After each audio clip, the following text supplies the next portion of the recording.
Hello दोस्तों, हर हर महादेव सभी को। आज हम लाए हैं 12 ज्योतिर्लिंग की सीरीज आपके लिए। ठीक है, और इस सीरीज में हम जानेंगे कि 12 ज्योतिर्लिंग कहाँ कहाँ हैं, इनकी हिस्ट्री क्या है। ठीक है, और इनके रूट्स कौन कौन से होंगे, कौन सा नियरेस्ट रेलवे स्टेशन पड़ेगा जो हमें ईजिली होगा घूमने के लिए। ठीक है, तो आप इसी सीरीज में बने रहिए। हम सबसे पहले जानेंगे 12 ज्योतिर्लिंग के नाम, ये कहाँ कहाँ हैं। और सबसे पहले हमारा है सोमनाथ ज्योतिर्लिंगा, जो कि प्रभास पतन में पड़ता है, और नियरेस्ट रेलवे स्टेशन है अपना वीरावल जंक्शन, जो कि गुजरात में है। ठीक है, दूसरा आता है अपना मल्लिकार्जुन।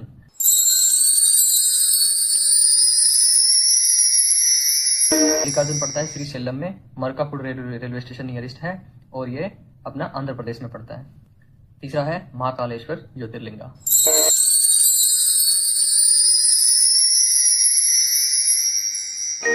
जो कि उज्जैन में है, और रेलवे स्टेशन भी उज्जैन ही है, जो कि मध्य प्रदेश में पड़ता है। फोर्थ है ओमकारेश्वर ज्योतिर्लिंग,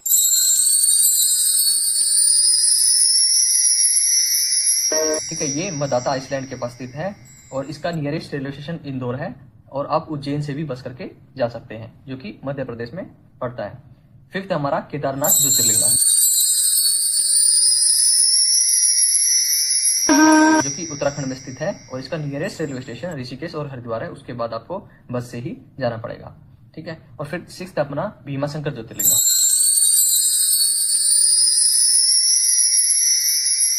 जो कि इसका नियरेस्ट रेलवे स्टेशन पुणे है, जो कि महाराष्ट्र में स्थित है। सातवें नंबर अपना आता है काशी विश्वनाथ, जो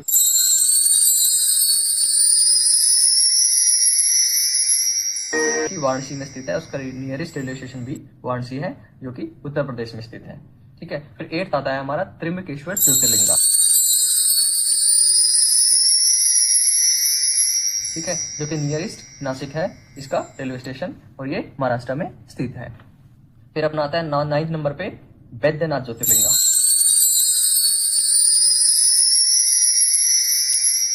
जो कि देवघर में स्थित है, और इसका नियरेस्ट रेलवे स्टेशन देवघर है और जैसिद है, जो कि झारखंड में स्थित है। 10वें नंबर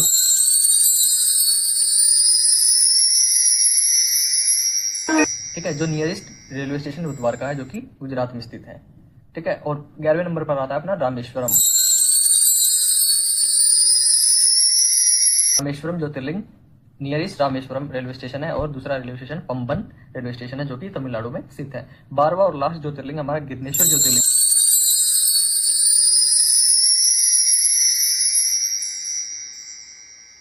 12वां ज्योतिर्लिंग और लास्ट ज्योतिर्लिंग हमारा है वीरोवल गांव में स्थित है, और इसका जो रेलवे स्टेशन है वो पड़ता है छत्रपति संभाजी नगर, जो कि महाराष्ट्र में है।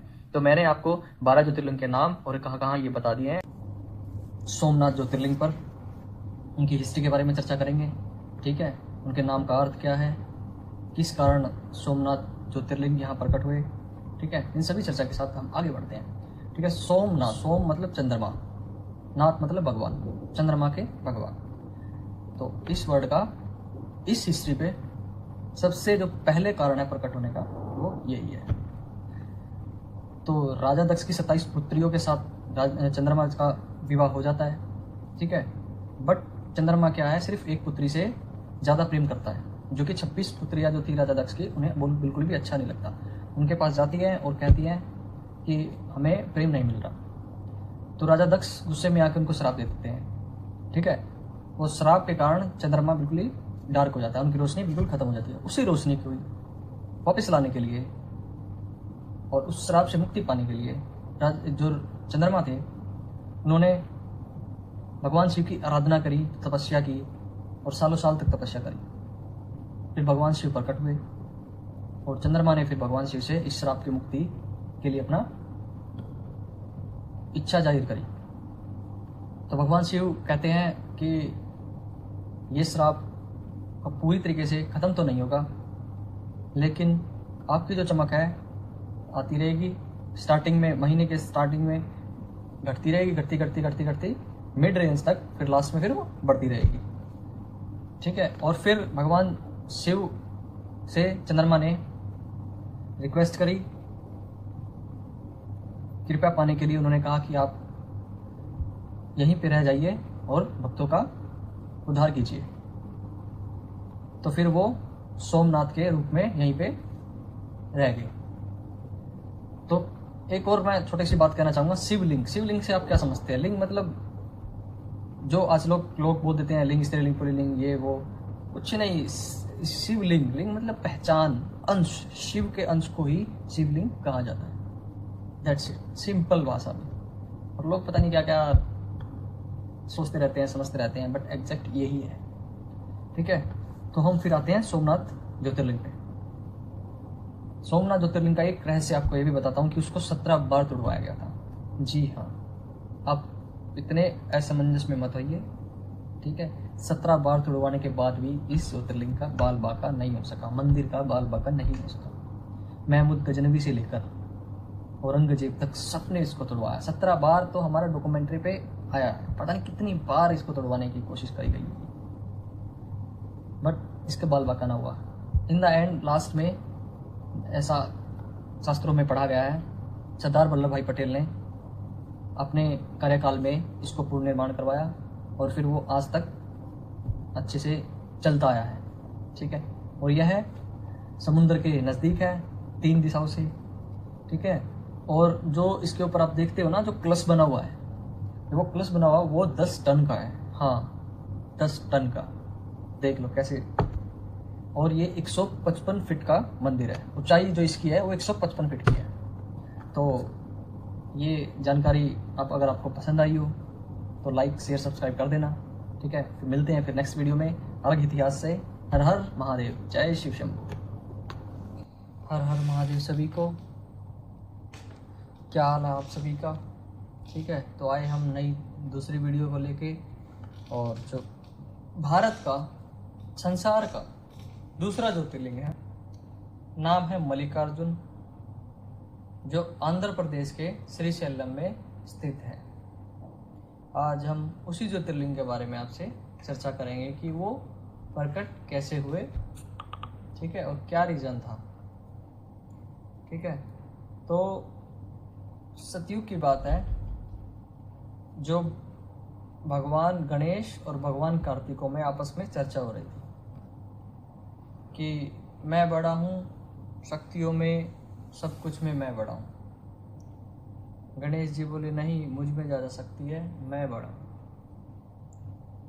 तो फिर ये चर्चा लेके वे अपने माता पिता के पास गए, भगवान शिव और माता पार्वती के पास। तो उन्होंने राय दी कि जो भी इस पूरी पृथ्वी का चक्कर लगा के मेरे पास सबसे पहले आएगा, वो ही सबसे उच्च माना जाएगा। तो भगवान कार्तिकेय अपना मोर लेके उड़ गए। ठीक है, और जो भगवान गणेश थे, उन्होंने क्या किया, उन्होंने अपने माता पिता के चारों ओर चक्कर लगा दिए। ठीक है, चक्कर लगाने के बाद हाथ जोड़ के बोलने लगे कि जय माता, जय पिता। ठीक है, मेरा पूर्ण हो गया। तो उनकी शादी कर दी गई रिद्धि सिद्धि से। तो फिर वो चक्कर लगा के जब वापस आए तो वो क्रोध हो गए, क्रोध आ गया। क्रोध में, गुस्सा में आके वो क्रुंज पर्वत पे जाकर रहने लगे, बैठ के। तो फिर उन्हीं को मनाने के लिए भगवान शिव और माता पार्वती जी गए। ठीक है, और फिर वो भगवान कार्तिकेय वहाँ से भी जाके फिर वो और कहीं चले गए। और फिर उसी दुख के कारण उन्होंने फिर वहीं पे अपना रूप धारण करके अपने ज्योतिर्लिंग के उसमें रह गए, जिसको हम मल्लिका अर्जुन भी कहते हैं। मल्लिका मतलब माता पार्वती और अर्जुन मतलब शिव भगवान। तो उसी में शक्तिपीठ और ज्योतिर्लिंग दोनों यहाँ पे हैं और दोनों को अच्छे से पूजा जाता है। उसमें हमारा जो 3rd नंबर पे आता है महाकालेश्वर ज्योतिर्लिंग, उस पर एक छोटी सी टिप्पणी करेंगे। ठीक है, और फिर बताएंगे कि कौन सा स्टेशन नियरेस्ट रहेगा और कैसे हम जा सकते हैं। मध्य प्रदेश के उज्जैन में स्थित महाकालेश्वर मंदिर भारत के 12 प्रसिद्ध ज्योतिर्लिंग में से एक है। यह एकमात्र दक्षिण मुखी शिवलिंग है जहां भगवान शिव को काल यानी समय और मृत्यु के स्वामी महाकाल के रूप में पूजा जाता है। तो कहानी कहाँ से स्टार्ट होती है तो उसके बारे में भी अभी चर्चा करेंगे। जो ब्राह्मण वेद प्रिय है, शिव पुराण के अनुसार प्राचीन काल में अवंतिका यानी उज्जैन नगरी को हम पहले अवंतिका के नाम से जानते थे, ठीक है, में वेद प्रिय नाम के एक निष्ठावान ब्राह्मण रहते थे, ठीक है, और वो शिव की भक्ति करते थे निरंतर। वे और उनके चारों पुत्र प्रतिदिन एक भी दिन मिस नहीं होता था मिट्टी यानी मिट्टी के पार्थिव शिवलिंग को बनाकर और उसके विधि विधान से भगवान शिव की पूजा करते थे। रतनलाल पर्वत पर रहने वाले दूषण नामक राक्षस ने ब्रह्मा जी से वरदान पाकर, उन्होंने बहुत तपस्या करी, फिर उन्होंने ब्रह्मा जी से वरदान पाकर उज्जैन के ब्राह्मणों पर हमला कर दिया। यानी वो एक एक करके ब्राह्मणों को मारने लगे, ठीक है। उसका हाहाकार इतना बढ़ गया था कि इतना खौफ, इतना डर हो गया था कि कोई भी उसके सामने आना नहीं चाहता था।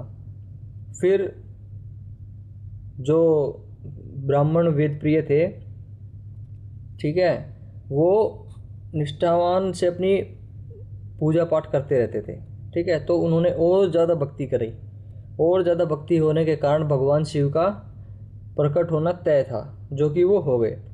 और जब राक्षसों ने ब्राह्मणों को डराया और वेद प्रिय के पुत्रों को शस्त्र उठाया, तभी भक्तों की रक्षा करने के लिए जमीन के बीच से फाड़ के भगवान महाकाल शिव शंभु भोलेनाथ भंडारी अपने महाकाल रूप में प्रकट हुए।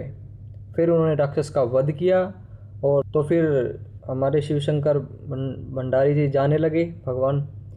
तो ब्राह्मणों ने अनुरोध किया कि आप यहाँ पे ही रह जाइए और भक्तों का उद्धार कीजिए। तब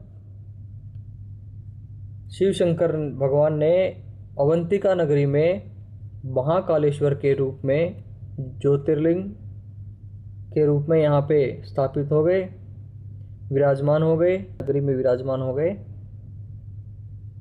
तो उस समय से फिर इसको महाकालेश्वर ज्योतिर्लिंग के नाम से पूजा जाने लगा।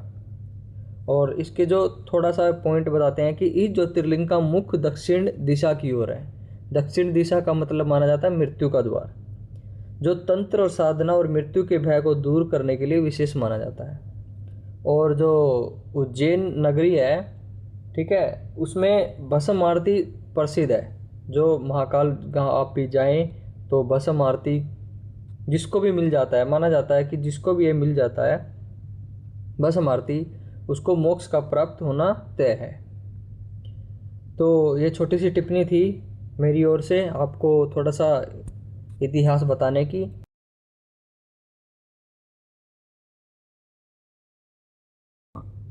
क्या हाल है आप सभी का? आई होप अच्छे होंगे। तो हम एक और वीडियो के साथ, एक और इतिहास के साथ, एक और नई सीरीज़ के साथ हम आए हैं। और जो 12 ज्योतिर्लिंग की हमारी सीरीज चल रही है, उसको पूरा करने के लिए हम 4th ज्योतिर्लिंग ओमकारेश्वर के बारे में चर्चा करेंगे। और जितना मान्यता ओमकारेश्वर ज्योतिर्लिंग की है, उतनी ही ममलेश्वर ज्योतिर्लिंग की है, ठीक है। तो मध्य प्रदेश के खंडवा जिले में नर्मदा नदी के बीच मंदता द्वीप पर स्थित ओमकारेश्वर ज्योतिर्लिंग भगवान शिव के 12 पवित्र ज्योतिर्लिंग में से चौथा ज्योतिर्लिंग माना जाता है।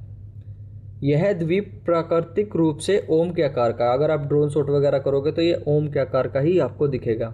यहाँ नर्मदा नदी के उत्तर तट पर ओमकारेश्वरम है और दक्षिण तट पर ममलेश्वर रूप में महादेव विराजते हैं या पूजे जाते हैं, ठीक है।